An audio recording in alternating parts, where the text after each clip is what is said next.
Hi, it's Peter Gould. I'm co-creator, executive producer. This is episode 607. It's called Plan and Execution.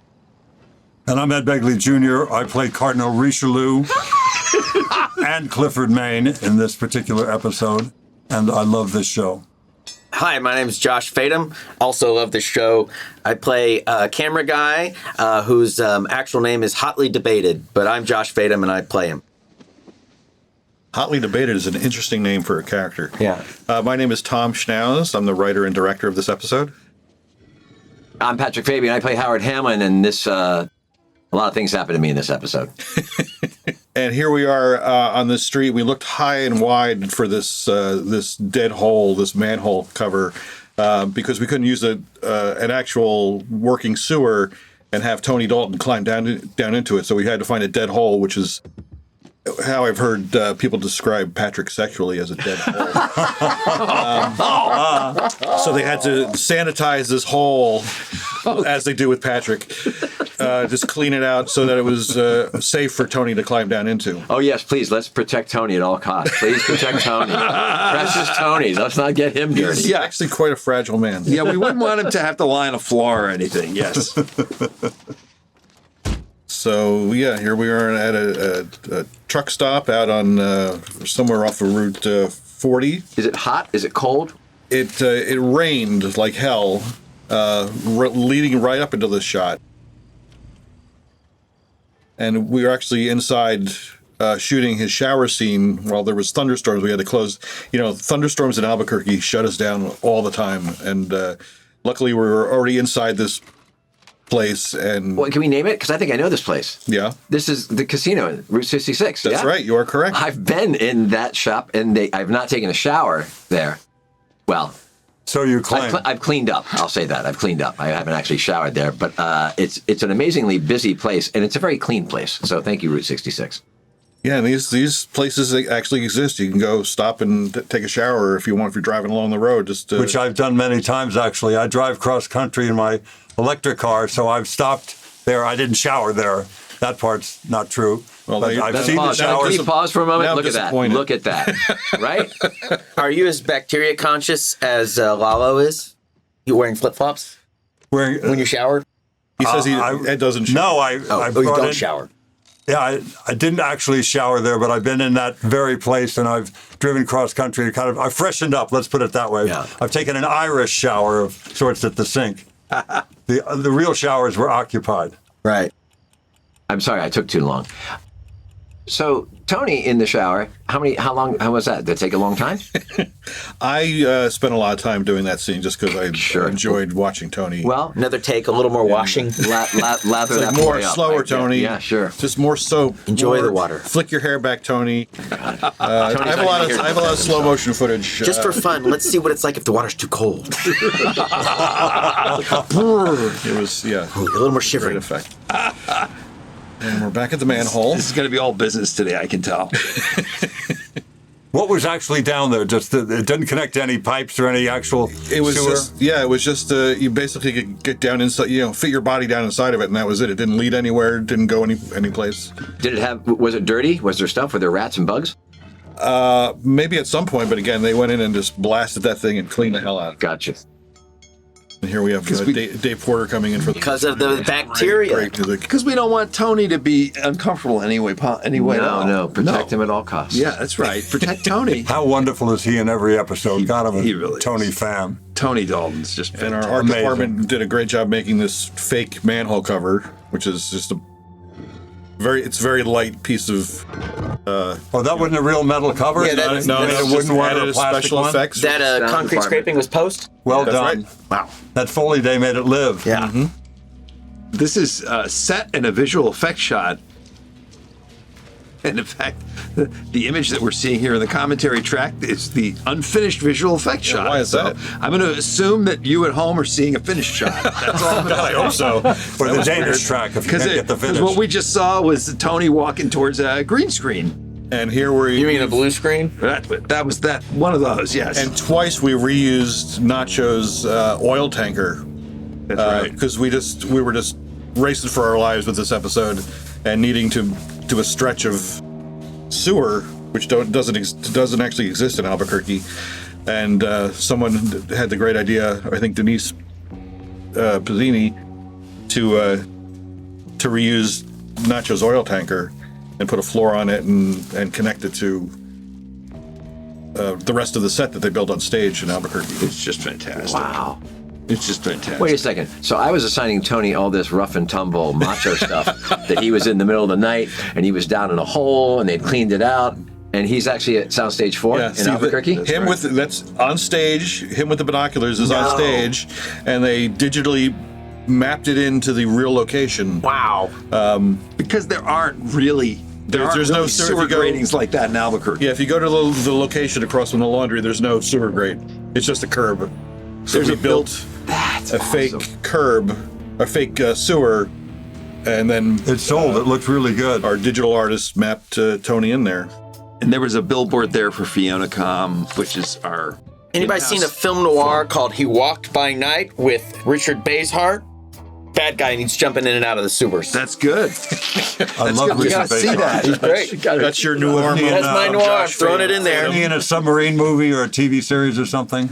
He was in Voyage to the Bottom of the Sea. Voyage to the Bottom of the Sea. Yes. With Tony Franciosa, maybe. That's right. This is the great John Ennis. John, Oh, I so love him. good. What's John speaking? He's Angels in America. Yes, Tony Kirshner gave us permission to use Angels in America for this. We were very, very excited. How did you find out that Tony, did you approach him or did you know he was a fan? I met him once briefly. I had an uncharacteristically extroverted moment where I met him, and he was the nicest guy. And so I found out how to contact him, and I wrote him a little note, and he said he loves the show, and he was happy to have us use it. So that was very nice. And I can't even say, it was just very early on. Somebody else, maybe you, Peter, I can't remember who pitched that he's quoting Angels in America. And it was just a temp thing is that we, in the writer's room, we said he was doing. And then I found that passage from Angels in America, and it just fit perfectly. It's just, yeah, it's episode. Well, it's it's one of the great pieces of American dramatic writing of our century, and it's great. And he's actually playing the lines are from Roy Cohen, who is, of course, probably a lawyer who's only 1 billion times worse than Saul Goodman ever was. So I just want to know that the comedy stylings of Bob Odenkirk there, it was his idea to come out of the window like that. It was just cracked me up. He's like a centaur. Comes out like a centaur, half man, half car. Oh, who's this guy? Who's this handsome bastard? Tell us about this day, Josh. You had a lot of tech stuff to memorize. Was that simple or easy? It was, I was up for the challenge. I was grateful for the challenge. I was honored. I remember reading it, thinking, not wanting to say for sure, thinking there's an air of a coffee is for closers feel about this spiel. And then I saw you tweeted note cards about it, and in one of the note cards it said, quote, "coffee is for closers." And I was like, damn it, I was right. And so I felt like that was a great honor. I think I had it down. I think I had it down. I really grilled it to the point where I was like, shit, I forgot to grill the other lines. But and all technically accurate given the equipment at the time, I believe. You're right. It was in 2004, 2003, Canon XL2 was the camera. It was the shit. I had a friend that had one, I borrowed occasionally for something. Great resolution for that time. Right. Now people would probably think it looks like exactly. crap. Now we got these phones. I remember an earlier season, I threw a line in there and someone said, "Oh, let's keep that," where I said, he says, what is it with you and money? I said, saving up for a VX2000, because that was the camera I had back then. And then I think someone said, "Oh, Sony's going to love that." And so on the family. Yeah, they got to keep it this way. But XL2's not Sony, so how did they feel about that? It's Canon. And it's the scene very much inspired by my time and Vince's time at NYU. We used to work in the equipment checkout. Oh, really? And we were much nicer than Josh was. We were helpful. We weren't. We didn't hold it over the other students. I worked at a video store for about 10 years in LA, and I'm not going to say it was me. but there were some pretty rude customers, and I think there's some probably did a little conflating of that with this guy. And I knew this guy, the camera guy types around that. I didn't go to film school, but I just was always a big movie nerd, so I knew that guy. You chanted it excellently. There was a mafia fiefdom about the whole thing that I like. It's a wonderful thing that when you're that age and you're a film student, you know everything. I feel like I knew everything when I was in film school, and now I know less and less each year.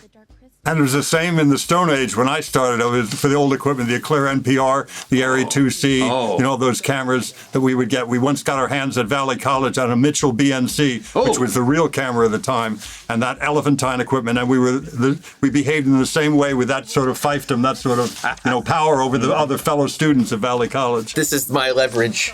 Yeah, exactly. It's great stuff. All right, here comes our first cut in the oneer with a little invisible cut right there. Wow. Swish over to Kim arriving. Because why did you decide to do this? Because this whole sequence, I couldn't tell you why. From when Josh leaves with Bob, right up through the end of it, it's apparently one shot. Yeah, I don't know why I thought it works. It was a good idea. Here's our next cut right here. You kind of see it. It's not very nice.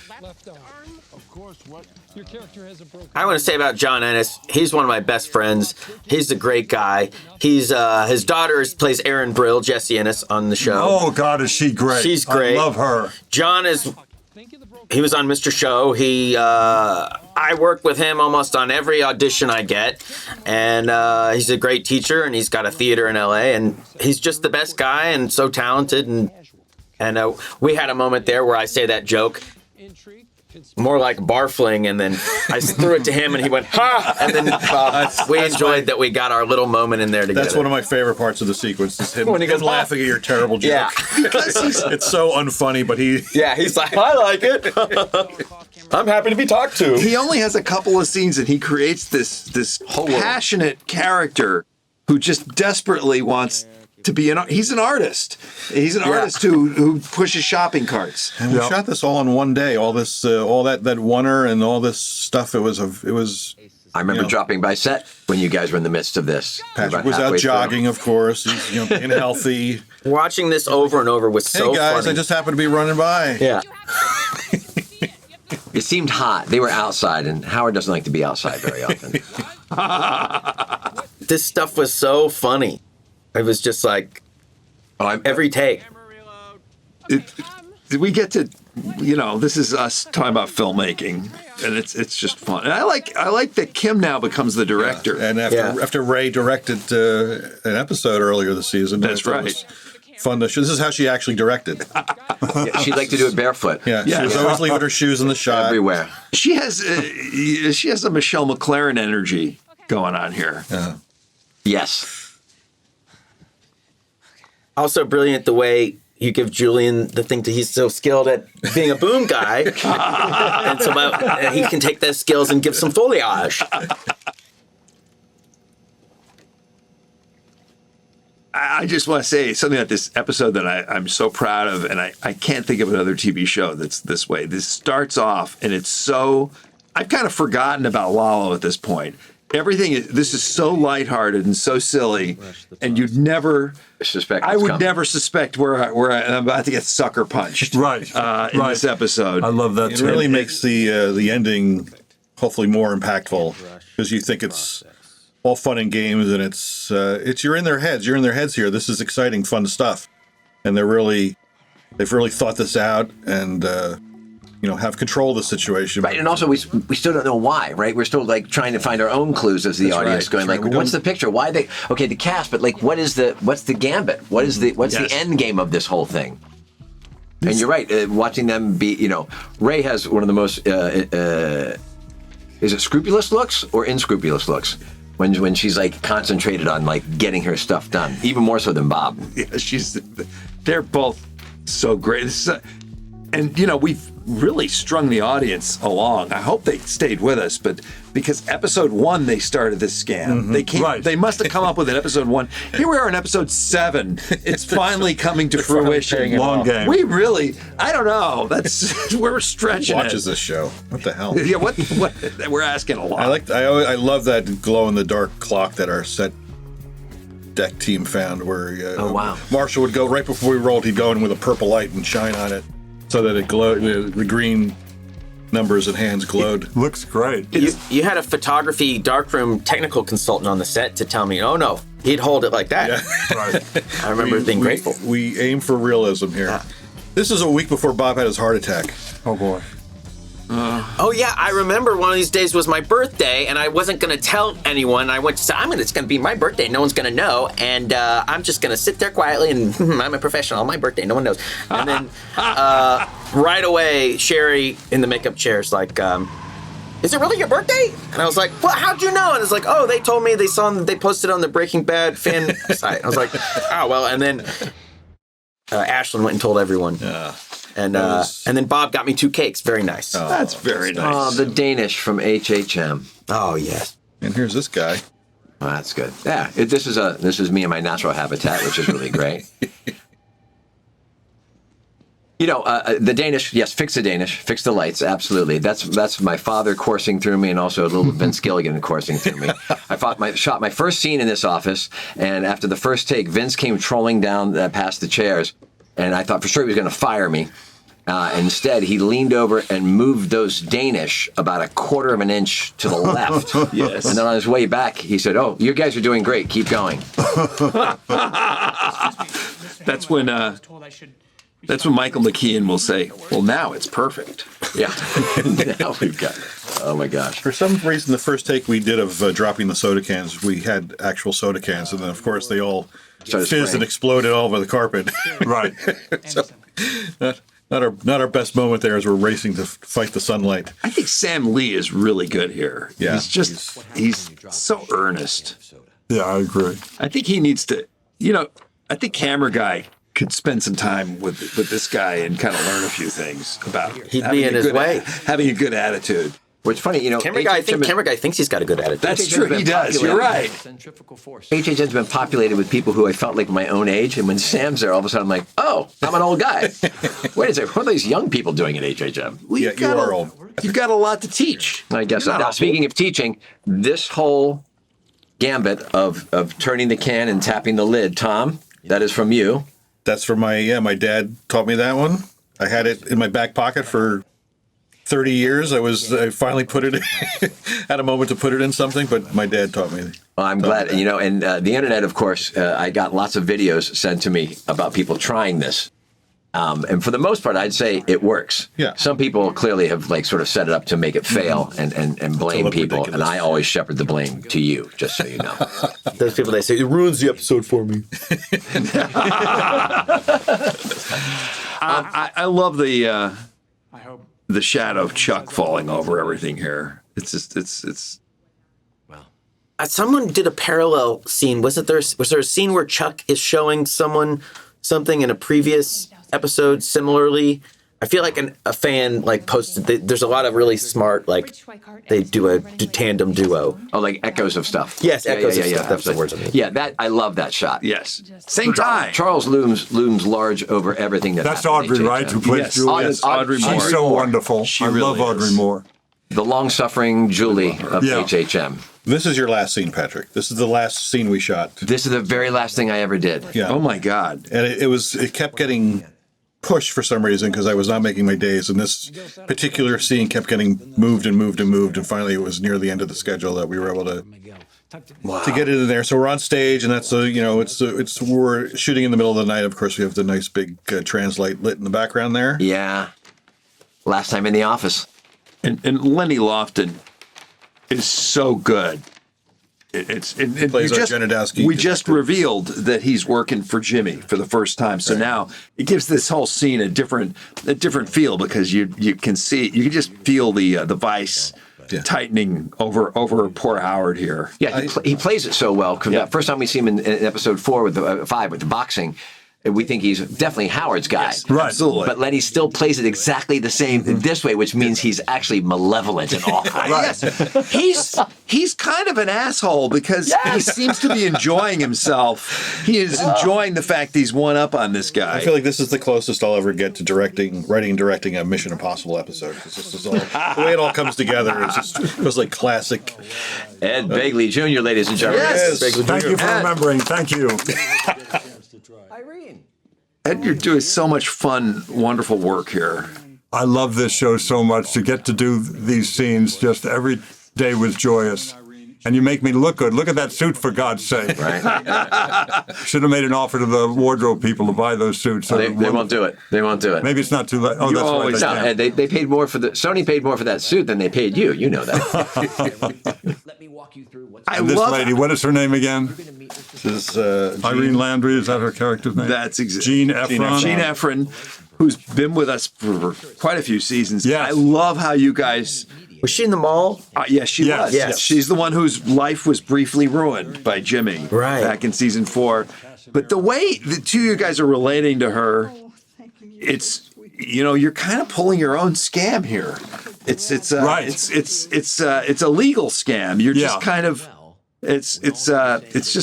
it's really fun. No, it's nice to meet Cliff on the playing field of like, we're technically not saying anything illegal. Right. Right? Mr. Nice Guy from Santa Fe isn't so nice when it comes down to it. Well, he's a good lawyer. He's a really good lawyer. He's a really good lawyer. That's what you want. What Jimmy That's what Irene needs. What Jimmy and Kim do to Howard is terrible. It's awful. But these little moments like this, where Howard pulls the wheelchair out, and you can see he's also a manipulator. He gives you that little bit of something that helps tip the scales back towards. You know what? I think I'm rooting for Jimmy and Kim. This is the closest you've seen to Howard actually practicing law. This is his idea of law, right? This is the scene where I said, I hope he winds up in the ground.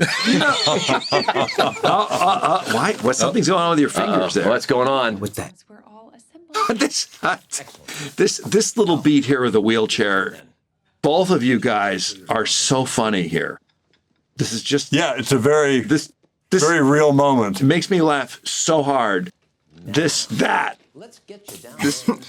The joy with which you're bringing this wheelchair over. Fine walking. Of course. And then I'd feel better making all of this is easy for and that's it. That's it. I love Not a word spoken. Thank you. I love that so much. If I remember, we recomposed the shot slightly to give you because more, of the gold I was giving emphasis. You were exactly the opposite of blowing it up. Because there was what we get in the editing room, and then but when we shoot it, there's more digital information outside of the frame we normally use.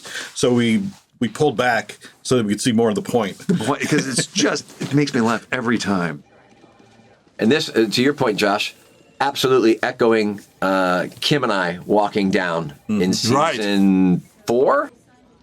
When we enter this episode, remember we come in and I'm all steely, and then we sweep into the room and I'm all smiles. Put the smile on right about For me, the same it's spot. echoing. It's saying, why aren't they having a camera in that chair? They need to get a dolly shot. Aaron Brill. There's Aaron Brill. Aaron Brill. Yeah.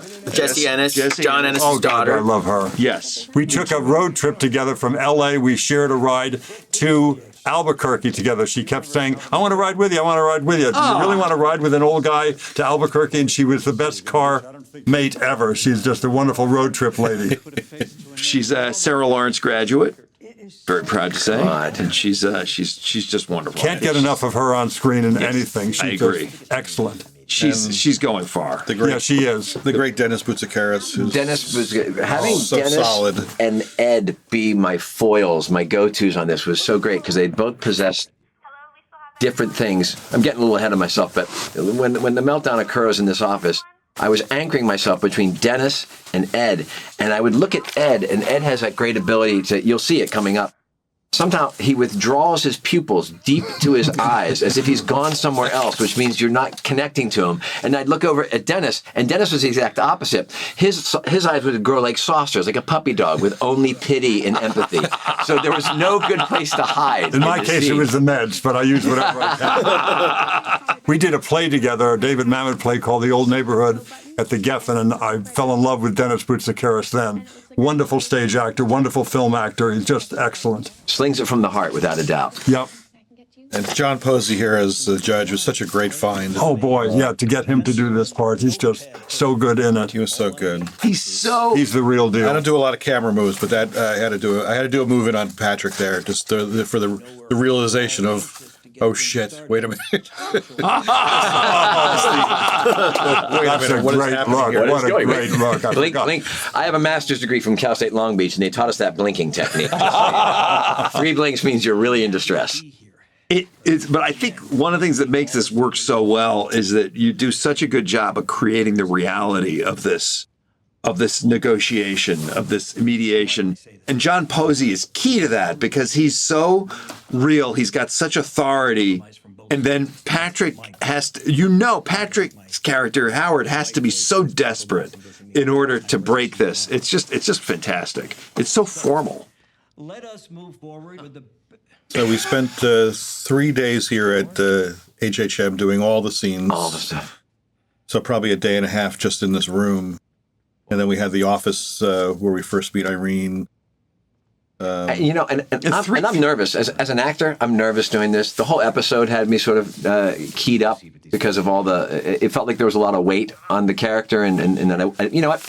You don't want to disappoint your friends, and you don't want to disappoint everybody who's been working so hard to make it right. And so in this scene especially, I'm like, if this doesn't work, then it does not help the rest of the episode. That nervousness helped to inform you in every way. It was so wonderful. It really made it happen. Well, and Ed, as a fellow actor beside me, Ed every now and then would just sort of put his hand and be like, "That's really good," or just give me an encouragement to let me know I was on track. And when you're playing on the team together, it's good to have the fellow players be like, "Hey, I see what you're doing, and you're mining the right area," wow. And that helped a lot. That's good. As a viewer, I watched it so many times, and there's so many layers to what you're doing, and I think it didn't occur to me till afterwards. Like, also the caffeine is really taking effect from the vet, Right. and so you can, I don't know, that in my mind, I'm like, oh yeah, he's also starting to get a little high from the chemicals or whatever. Well, and Tom and I talked about like what gradation, at what point, what level are we going at? Yeah. Like, does it get spastic? And it's so funny in the final product,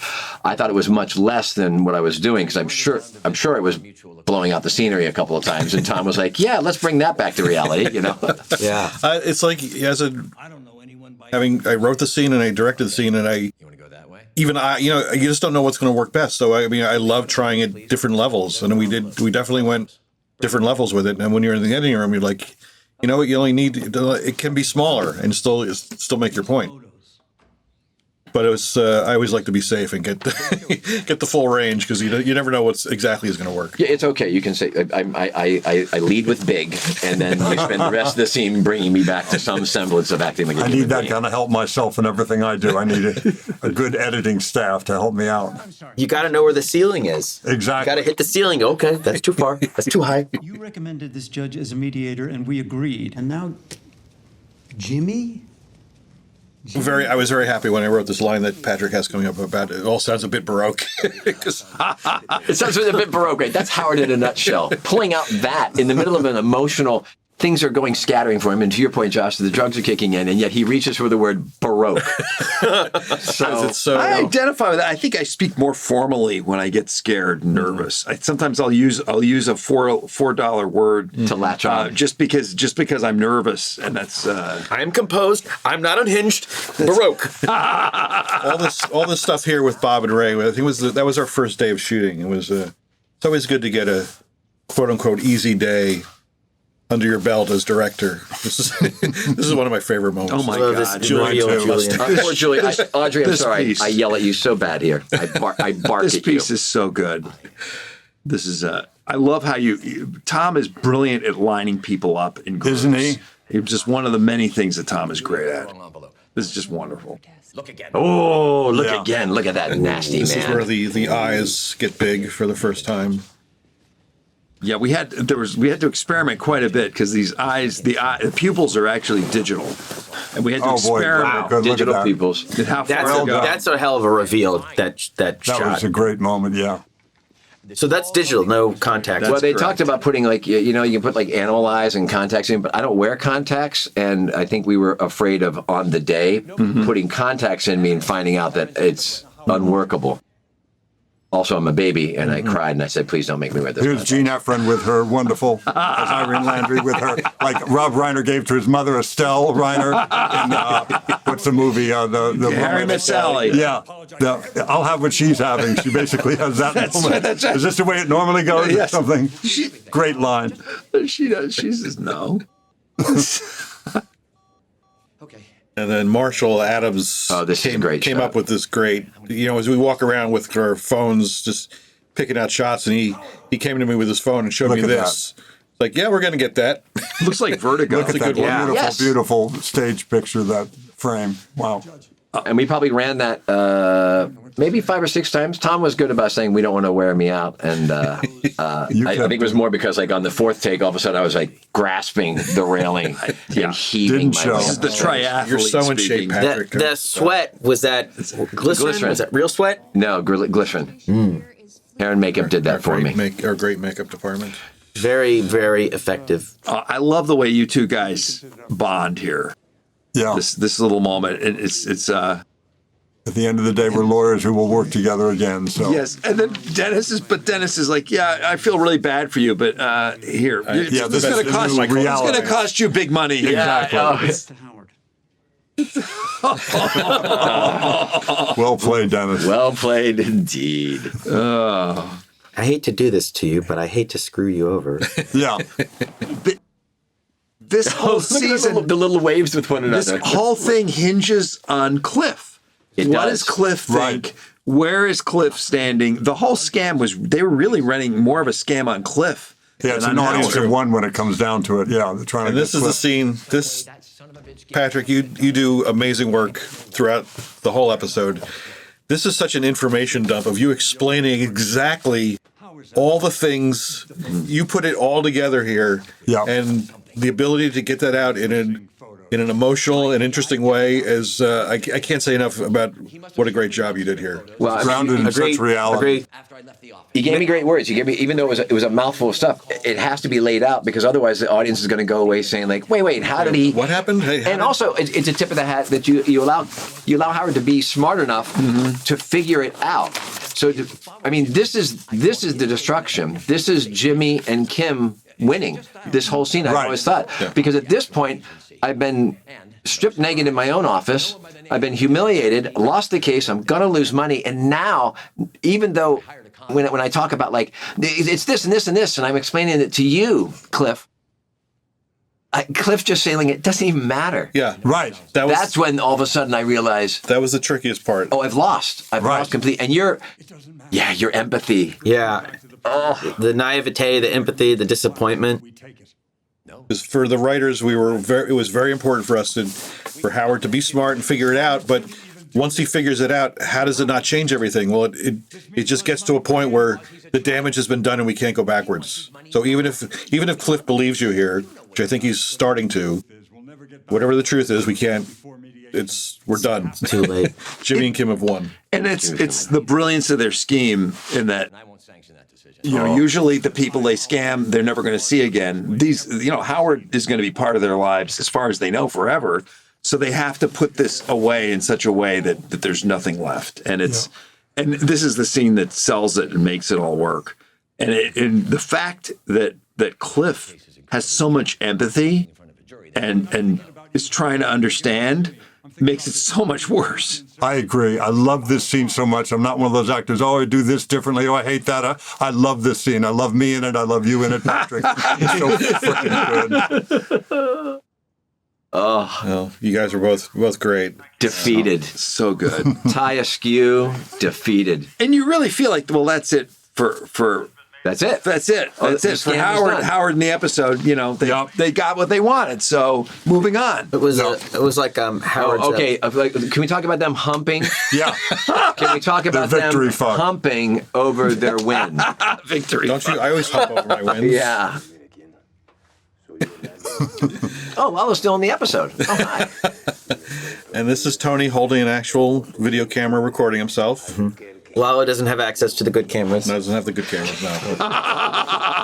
Something Very you guys low have been light comfortable situation with here, since very Breaking grainy. Bad, the pilot holding the real video camera. Walter White talking right into it. Well played. Yeah. Well, it's tricky because he's got nobody to talk to, Lalo. Lalo he's on his own. He's completely without a sidekick. And so the camera becomes his sidekick. This is so beautifully done, Tom. Beautifully done. There's also we added a little. It was actually scripted. The iris changing. Remember that from your script. The iris changing helped way of cover the hiding cut. the cut from stage to location That's the here. detail Oh, that wow. Tom works That's in. beautiful. I didn't realize. Thinks I didn't about it clock all that. so much. And in color timing, we added all these little, iris flickers that weren't there when we filmed it, just to make it look more like, this is a camera adjusting to the light situation. It looked great. It sold it. Wonderful. Because this, of course, is the set on one, and then we seemingly in one shot go to the location. So yeah, this is on stage. This great sewer set. Was the temperature good for Tony? We want Did he have enough comfortable food? at all times. I want to make sure we're still taking care of Tony. Yeah. Now, how did the echo come? Was the echo part of the set, or was that post? I think we added a little post echo. It's all added. Wow. This is our Phil our the bit coming magic. Up, the bit coming up about him hearing the phone tap. That was what made me the most nervous, because it was all a sound. Yes. It all relied heavily on sound, and it was like getting how do we have a phone tap that the audience understands that's what's happening, that's what he's reacting to when he smashes his without telling them. chair. And it's also Mike's phone tap, so it can't sound too terrible. That's tricky. I think this is the last thing I shot, because it was a share day with Vince, and also with Michael. We only had That's right. Of course, just a limited time at Casa Tranquila, so I came in the morning, did the shot here with Breezy Sharp, who plays our nurse, and then Vince came in and did a scene for his episode. That's right. And then Michael finished up the day. With one of our rare three director share days. With a scene from episode 1. That's right. So this is our strange world of this season.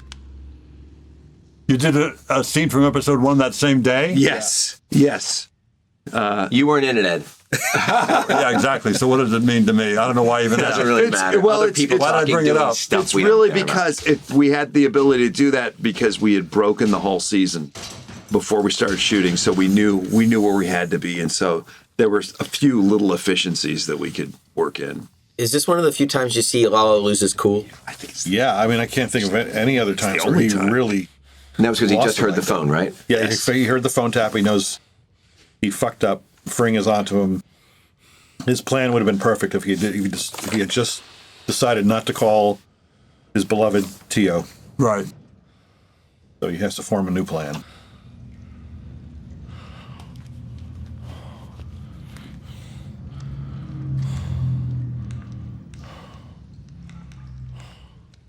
Tony you just can't take your eyes off. No. We all just got quiet to watch Tony Dalton right. dial a phone. That's right. I know. So if you're worried about Well, if magnetism, you had one of those, I thought he was in here. I was waiting for him to talk. we would have gotten quiet if you had one of those dialing a phone scenes. I don't think so. Not that way. We all got a little hush. We got little private thoughts going Well, on. we I ran- get it. Even That's a right. pair of rubber overalls look really no. good. Sorting socks. I could watch that guy do anything. He's wonderful. And this is a recreation of a set that we had on Breaking Bad, isn't that That's right? This is where what we call ding boom.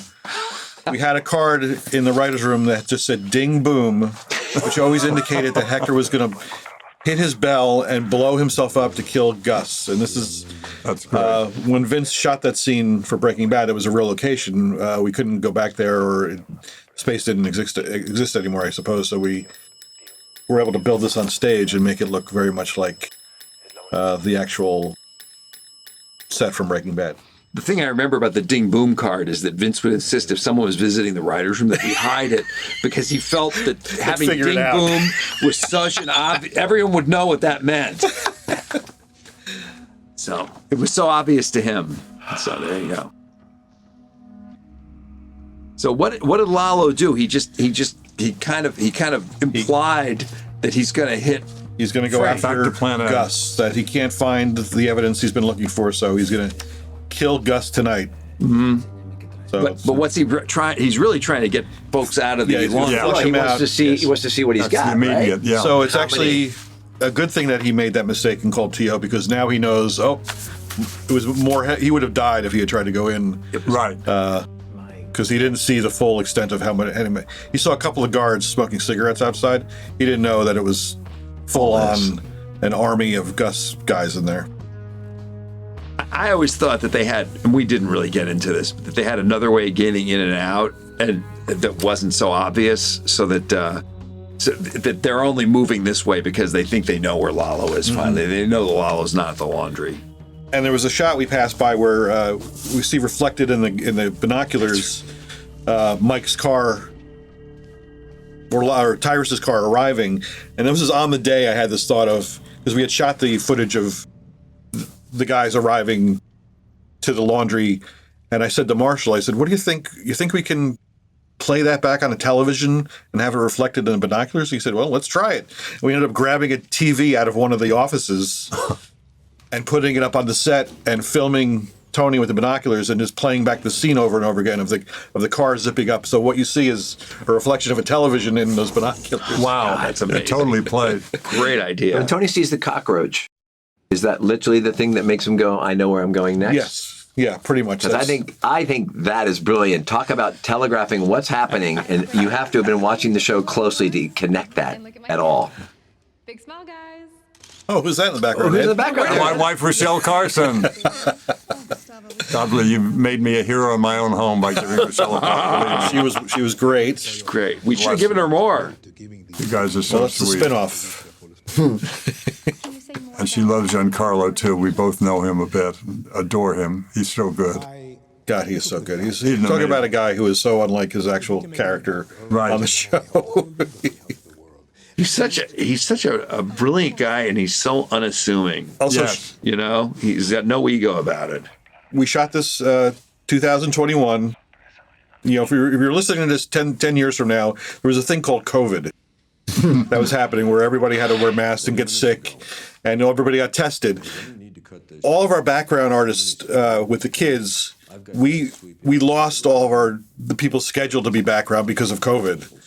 They tested positive or wouldn't agree to the testing or something, and so the parents of the actual children who we had hired stepped in, and they got fitted for costumes and came in the background. The photographer who's taking the pictures was just the dad of one of the kids. Wow! Who just came in, and we had everybody we cast couldn't make it, and thank God this Well day done. we would have been way behind. But also one of our crew members also stepped in and got fitted for a dress. Wow. To stand in the background. And now they're nominated for an Emmy. Well, it's great the way you throw it in the background because it creates the atmosphere of the setting. Yeah. So yeah, the great Jonathan Banks. I don't think he threatened to punch me anywhere in the face or neck or chest. In this You didn't have him on the high desert in this episode. You didn't work him late Why at did he night. hold back this one episode? I don't know. It was an easy day for him. He must have been peeved at you. He only does that if he likes you. The candle. Now, what about this candle? Talk about this candle. It was just I don't know why I just had this feeling of an interesting visual cue to let us know that somebody's entered the apartment. I wanted everyone to know it without a sound, but see something that alerted you that somebody had entered the room. And I've been in rooms where there's candles lit and a door opens and changes the air pressure in the room, and you see this little flicker. And just like the soda can bit with my dad, it's just something that I've always thought about and had in my back pocket as something I wanted to use. Oh, and there it is. This was the correct story to use it in. So the door opens, Howard enters when there's this little candle flicker. So later on, when the candle flickers, we're like, uh-oh, anybody who saw the cockroach knows Lalo's coming. So it's kind of hanging over the scene. And then it's not Lalo. Which is, right? That's weird. Right. It starts you off. kind of think it's going to be Lalo right here, but then in comes Howard. And we rehearsed this scene. The actors were generous enough. And also both scenes, we rehearsed on this day, we rehearsed the... Josh Fadem and the gang came in and rehearsed the putting this stuff on Ray's arm and the cast and all that. So we blocked that out, and then Patrick Bob and Ray and Tony came in and rehearsed this scene so that on the day when we shot this, everybody knew the marks. We could just set up and go because it's a lot of shots, it's a lot of stuff to get, and we want to give everybody the time to do the best job that they could. Yeah, this was that sort of thing where, we had always rehearsed and helped each other out. Bob, Ray, and I lived together, and we would always get together to help each other out with the upcoming scenes. In this particular scene, basically, I got a lot to say, a lot of stuff to do, and Ray and Bob were really good in helping me sort of run lines and get structure, but they were rather quiet with discussion and or opinions about what was going on. They really let me sort of fly with where I was going to go with it. And so was Tom, too, until we got on the day. But it's one of those things where, again, it's a big scene, obviously, and I was really nervous. And even though I had gotten my words down and we had done the blocking and the rehearsal, it wasn't until that first time where we're really going to, we're going to do a take. And now we're locked down, and I'm outside the fake door, and Tom says action, and I get that, sweat in the back of your neck and the nerves and the butterflies. And we sort of go through it, and I'm stumbling with the words or looking for the take or the this or that, and I'm in my actor brain, of course, going oh, that was terrible. Oh, they hate me. Oh, they regret this. All this sort of nonsense. But it's nonetheless the stuff that happens when you're nervous or ill-prepared or whatever. Anyways, we did a couple of takes, and then we got to run through at one point where I'd done it. And when I finished, Bob and Ray both sort of turned to me like birds. Their heads went whoop, and they gave me that little nod, that's it. We're in a space. And then Tom was out in Video Village, and I hear him cascading over the set saying, that's it, back to one, let's go do that. And at that point, we knew we were sort of in one of those pods where whatever's going on, let's do that. And then from then on, we sort of locked in and kept going in and breaking it down and shooting it more. But I remember the nerves riding into it. And then the great thing of working with this cast and having the writing to support me and Tom as a director was once we got to that spot where we're this is where we want the scene to live. Then you go into the practical applications of well, how do we recreate this? What do we keep doing? How do we keep our energy up and our focus and whatnot? And that's all the thing. And then I get to do my final scene as Howard with my favorite people on the show, who I probably spent the most real estate with for the entire episode of the entire series, anyways. So, one of the smartest, most promising human beings I've ever known. Look. Did you feel emotional after? You're too tight to drive. I'm calling. Yeah. Yeah, but it's funny. We started off the day, and Bob actually took a microphone and sort of said, hey, it's our friend Patrick's last day. It's a big scene. Let's all work well. And as if we don't work well all the time. Yeah. But it was just nice to sort of point it out. And then once you get into it, all departments, you're into it. Everyone starts doing the work at hand. And it is big. And it is important, but, it's no more important than other scenes that we do as well. And this happened to be mine. And it's probably hard to get truly emotional because the end bits that we film for this are you in a harness being dropped onto a table and rolling on a floor. Yeah, so it was you get to do this long, here we go. dialogue scene. And this is a scene I shot all these extra pieces of. I have a close-up of Bob's eye dilating, and we did a David Lynch trick where we pulled the lens out of the camera and the focus alters and blah, blah, blah. And we got in the editing room and tried, and it just didn't work. And we ended up going with the simple version of Bob's reaction to the shadow that's walking in behind Patrick. So that was a real lesson to me. You try to do all these camera tricks to make an effect happen, and sometimes it's better just to let it go. Yeah, well, at least you had to take a choice of it. Mm-hmm. I love the line that you allow Howard to say about you should get new lawyers.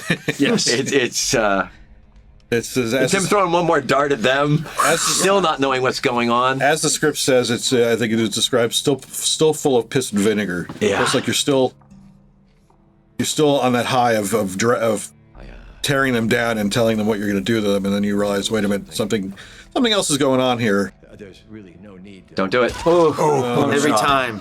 Every time. It gets me. Why it felt it necessary for Howard to hit that table on the way down? I don't know why. Because but it just worked wonderfully. Someone online It's just jarring. juxtaposed it with Chuck. With McKean. Yeah. Yeah. In the copy shop. But I think the technique was actually the same, but it's they're both crunchy and awful. Wow. Hey, by the way, my mom and dad were not happy. astounding scene, Patrick. What's that? Really? Yeah, What astounding amazing. Well, scene. Amazing. what a gift. What a gift and what a way to go out. All of it was just It was heavy and emotional. It was the end of everything for the show for me. And it was also the character that I love, that you guys gave me so many wonderful things to play. And I thought it was over with Ed and me. You know, I'm like, oh, that's the end of Howard. So to have him come back and be able to say all those things that I think the audience was thinking as well. The end. Beautiful. Wow. Beautiful. Damn, that was good. Really good.